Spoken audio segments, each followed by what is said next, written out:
semuanya, jumpa lagi di Viral for Justice dengan hashtag kita Justice for Nikita Mirzani.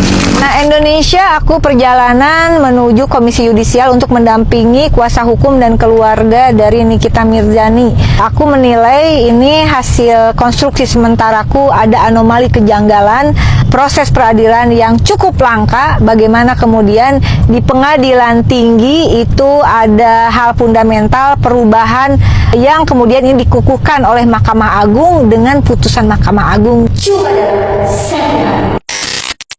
Akunya jadi bertanya-tanya, apakah kejanggalan itu hanya karena persoalan prosedural atau ada sesuatu udang di balik gorengan?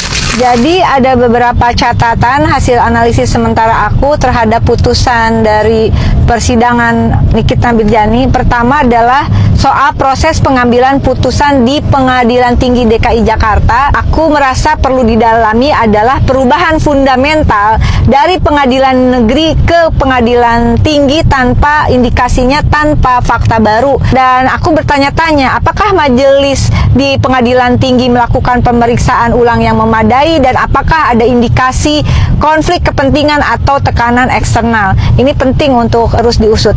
Kemudian yang juga tidak kalah pentingnya adalah bagaimana investigasi kecepatan putusan kasasi Mahkamah Agung yang kurang lebih hanya membutuhkan waktu 24 jam. Ini janggal, nggak lazim ya. Atau memang akan dikembangkan proses cepat kilat ini untuk semua kasus.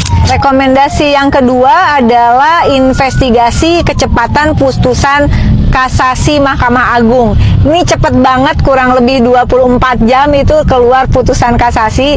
Nah, aspek yang menurut si akunya perlu didalami adalah proses distribusi memori kasasi hingga putusan dalam 1 hari. Apakah hal ini sesuai dengan standar operasional prosedur internal Mahkamah Agung? Nanya dengan lembut. Yang kedua adalah potensi pelanggaran hak terdakwa untuk mendapatkan proses yang adil atau fair trial. Nah, landasannya kecepatan ekstrim dapat mengindikasikan, indikasi lo nggak nuduh, tidak adanya pemeriksaan berkas yang mendalam. Hal yang ketiga adalah menyangkut ketersediaan salinan putusan Mahkamah Agung yang sampai hari ini tim kuasa hukum, pihak keluarga maupun pihak Nikita Mirzani sendiri infonya belum menerima salinan putusan resmi begitu. Aku jadi pengen bertanya, apakah keterlambatan distribusi salinan putusan ini wajar dan apakah ada indikasi penyembunyian pertimbangan hukum yang indikasinya kontroversial. Yang keempat adalah publikasi temuan untuk transparansi publik. Kasus ini telah menyita perhatian publik secara luas. Komisi Yudisial menurut si akunya memiliki kewenangan untuk menerbitkan laporan hasil pengawasan yang dapat diakses publik meskipun tanpa menjatuhkan sanksi, dan ini penting untuk memulihkan kepercayaan publik terhadap sistem peradilan di Indonesia. Nah, Indonesia si akunya lagi di Komisi Yudisial kali ini mendampingi kasus dari besti kita Nikita Mirzani. Di sebelah kiri saya Pak Usman, ini kuasa hukumnya, dan di sebelah kanan saya kakak kandungnya Bang Edwin.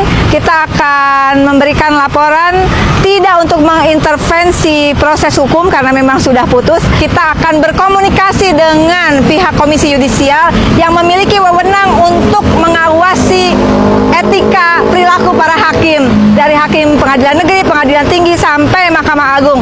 Yuk kita bertemu dengan pihak Komisi Yudisial. Let's go.